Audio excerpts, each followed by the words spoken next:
What's up? So listen, I know no one's gonna watch this for a while because I've been creating content on this channel, but I'm motivated to do so. I promised some people I would do so, and I'm gonna get these text messages handled, get this stuff taken care of, and then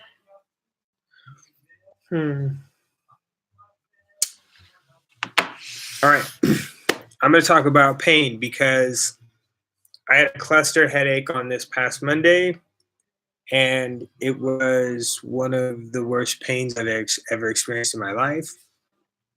And um, mess it up. It's on posture. Uh, it was intense. So I had to do a lot of deep work. I mean, I just was doing box breathing, which was when you just breathe for like the same amount on the way up, and then you hold it for that same amount of time. And then you exhale for the same amount of time. Hold it out, same amount of time. Inhale, exhale. Oh, sorry, holding. Exhale, hold it out.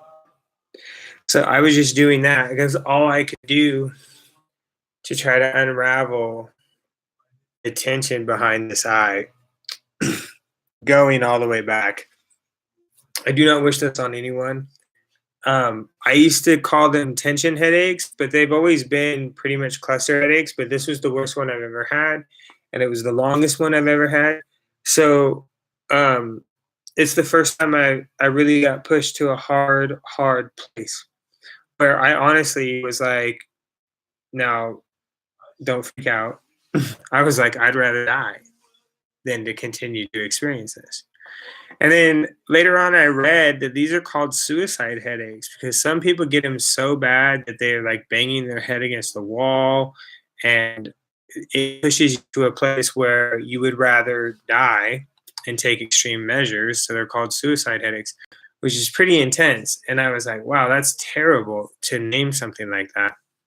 Because it just gets stuck in your head, and then, you know, it's like so suggestive.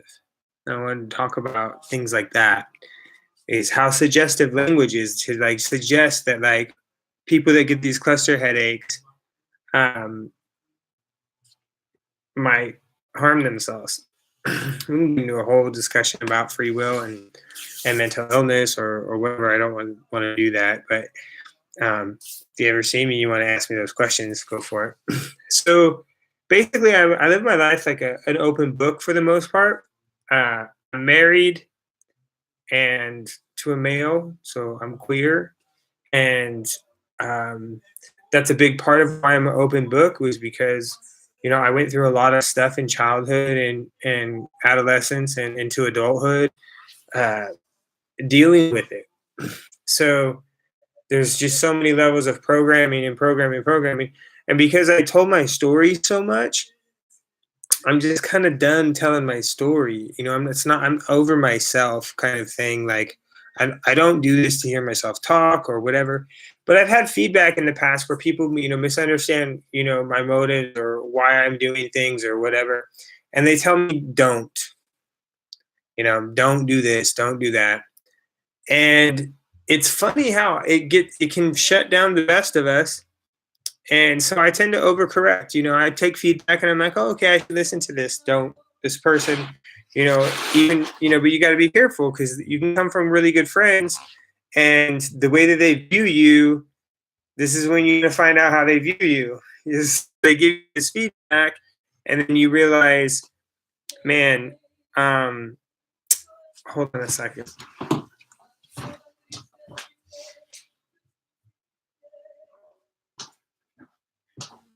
The background music was probably too loud.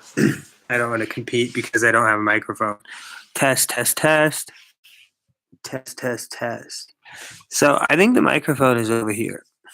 It's more over here, but I don't know. Okay, so it's a good thing I stopped myself, or else I'd just ramble on about that. So, Okay. During this pain place, when I asked myself,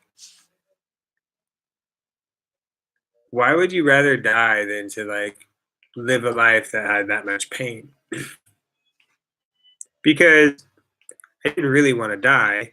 I wanted to just go to sleep, like lose consciousness of the pain. Like I couldn't do anything physiologically at the moment to like the nerve or whatever. So it was keeping me awake and aware of the pain. And so that's why I was just doing the box breathing. I was just meditating. And so pain teaches you a lot, right? So what came up for me was how when I take feedback in the past, how I just overcorrect and I'm a weird balance of not giving hmm, that's funny, I'm censoring myself. So not really giving too much thought of other people's opinions of me, and then also being in fields of creative media and marketing strategy where you need to be pleasing to people, to the general public. You need to be likable. Like likability is a huge thing for me. It's like I'm a Cancerian, and being a queer kid in a small town, you either like go into a like a niche lane, is what I've observed, or you try to become like a diverse unicorn and you try to be the most likable person you could possibly be. And so, no matter what your situation is, no matter what your disadvantage is, being likable is going to help you overcome that. People want to invest in you if you're kind and you're friendly and you show up to contribute and you at least offer to bring your voice to a room with a solution while decisions are being made or something like that, right? So, you have to adapt when you're in a situation that's like has resistance.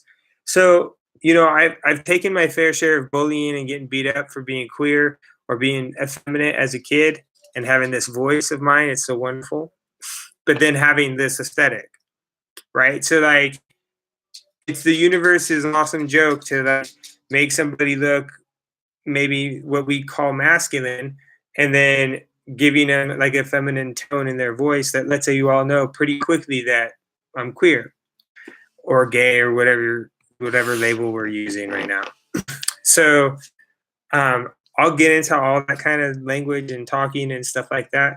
But I just wanted to like keep it real and bring it back to like just this first one. For me to get this done, I have to do it while I'm alone, unless I have a guest or unless I have like someone that wants to be on camera. But I've been a coach and a trainer for years, and because I had to deal with my own shit about being gay in America at the time that I grew up, and now like this new generation has an awesome situation. There's still plenty of work to do on equality issues and educating people who don't understand humanity and science, and that's okay. We'll get there. There's no really other option. So it's like Avengers. There's like one option.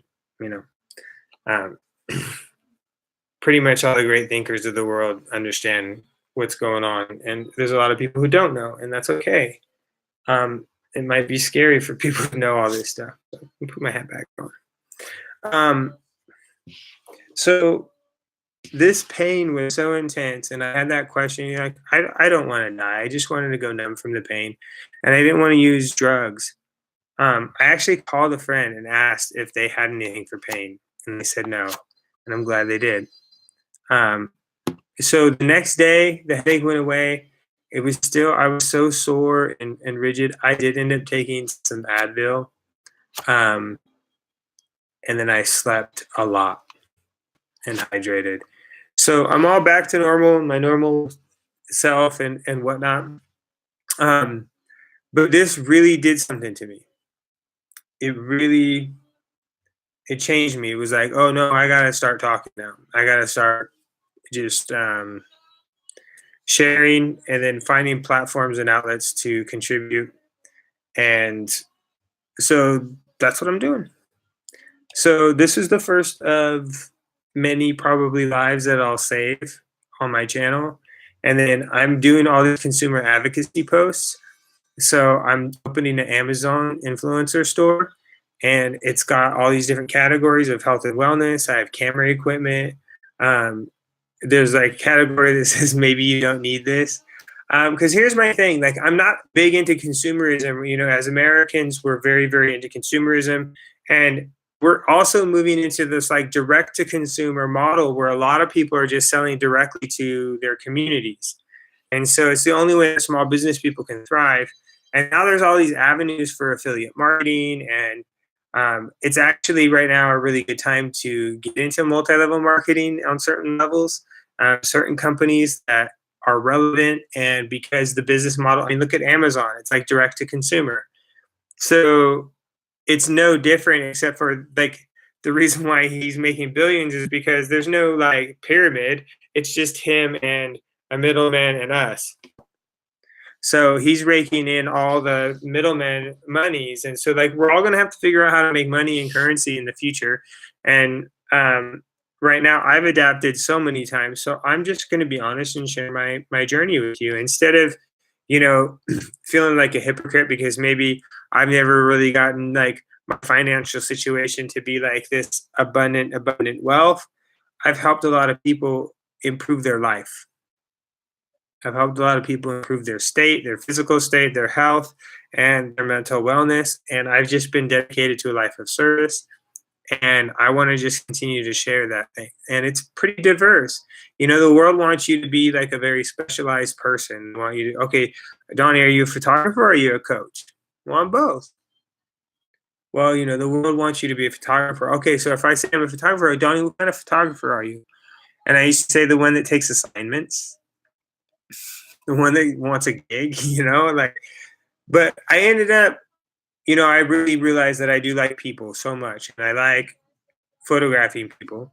And so I ended up shooting beauty for a long time. And that was awesome. And I learned a lot about skin, and then that tied into like health and wellness and skin and beauty.